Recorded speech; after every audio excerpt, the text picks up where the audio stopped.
नमस्कार, आप देख रहे हैं न्यूज़ 18 का डिजिटल प्लेटफॉर्म और मैं हूं आपके साथ सृष्टि शेखर। सोचिए, अगर दुनिया के तेल की सप्लाई का सबसे बड़ा रास्ता किसी एक देश के लिए कंट्रोल में चला जाए और वो कहे तेल चाहिए, पहले समझौता करो, तो क्या होगा। हॉर्मुज़ क्यों है इतना अहम, और सबसे पहले समझते हैं कि स्ट्रेट ऑफ हॉर्मुज़ आखिर इतना अहम क्यों माना जाता है। ये दुनिया का सबसे अहम ऑयल रूट है और यहाँ से ही दुनिया के लगभग 20% तेल की सप्लाई गुजरती है। खाड़ी देशों का तेल इसी रास्ते से दुनिया तक पहुँचता है, यानी जो हॉर्मुज़ को कंट्रोल करेगा वो दुनिया की इकोनॉमी पर असर डाल सकता है। तो देखिए, अब बात करते हैं ताज़ा बयान की। ईरान ने साफ कहा है हॉर्मुज़ पर हमारा पूरा कंट्रोल है, जिसे तेल चाहिए वो हमसे डील करे। तो ये बयान आया है इलियास हजरती की तरफ से। उन्होंने कहा है कि यूरोप, एशिया और अरब देश हमसे सीधे समझौता करें, हर देश से अलग अलग डील की जाएगी। और अब इस पूरे मामले में सबसे बड़ा ट्विस्ट आया है डोनाल्ड ट्रंप के बयान से। ट्रंप ने साफ कहा, जिन देशों को हॉर्मुज़ में तेल चाहिए वो खुद देखें, अमेरिका उनके लिए क्यों लड़ेगा। यानी अमेरिका इस संकट से खुद को अलग करता दिख रहा है। ईरान वर्सेस अमेरिका जुबानी जंग यहाँ पर छिड़ गई है और ईरान ने ट्रंप के बयान पर पलटवार करते हुए कहा कि ट्रंप बेतुकी बातें कर रहे हैं।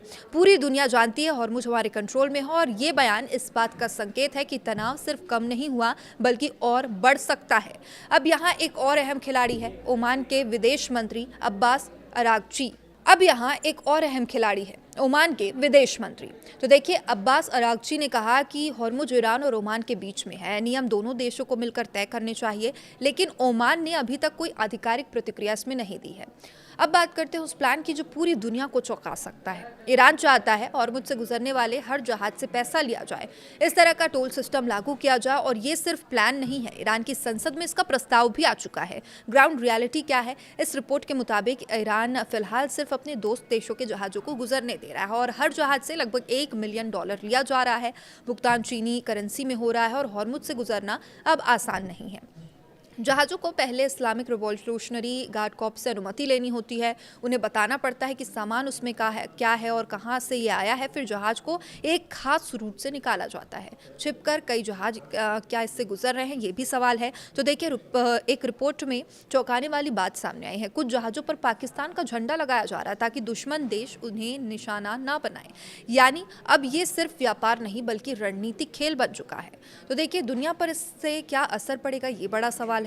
तो अगर ये स्थिति ऐसे ही जारी रहती है तो तेल की कीमतें आसमान छू सकती है, वैश्विक अर्थव्यवस्था पर दबाव बढ़ेगा, एशिया और यूरोप के देशों की मुश्किलें बढ़ेंगी और सबसे बड़ा एक नया जियोपॉलिटिकल संकट खड़ा हो सकता है। अब भारत पर इसका क्या असर पड़ेगा, इस पर भी बात करते हैं। तो भारत जैसे देश जो तेल आयात पर निर्भर है, उन्हें महंगा तेल खरीदना पड़ सकता है, सप्लाई में बाधा आ सकती है, आर्थिक दबाव बढ़ सकता है। और ये सिर्फ एक बयान नहीं है, ये एक स्ट्रेटेजिक मूव है। ईरान दुनिया को ये मैसेज दे रहा है कि हम सिर्फ क्षेत्रीय ताकत नहीं बल्कि ग्लोबल सप्लाई चेन को प्रभावित कर सकते हैं। और अगर अमेरिका पीछे हटता है तो ये पावर बैलेंस पूरी तरीके से बदल सकता है। अब सबसे बड़ा सवाल, क्या देश ईरान से डील करेंगे? क्या अमेरिका फिर से इसमें इंटरफेयर करेगा? क्या हॉर्मुज़ पर टकराव बढ़ेगा? इन सवालों का जवाब आने वाले दिनों में तय करेंगे। तो देखिए, आपकी इसमें क्या राय है, आपको क्या लगता है, कमेंट करके ज़रूर बताइएगा। अपडेट्स के साथ हम लगातार बने हुए, देखते रहिए न्यूज़ 18।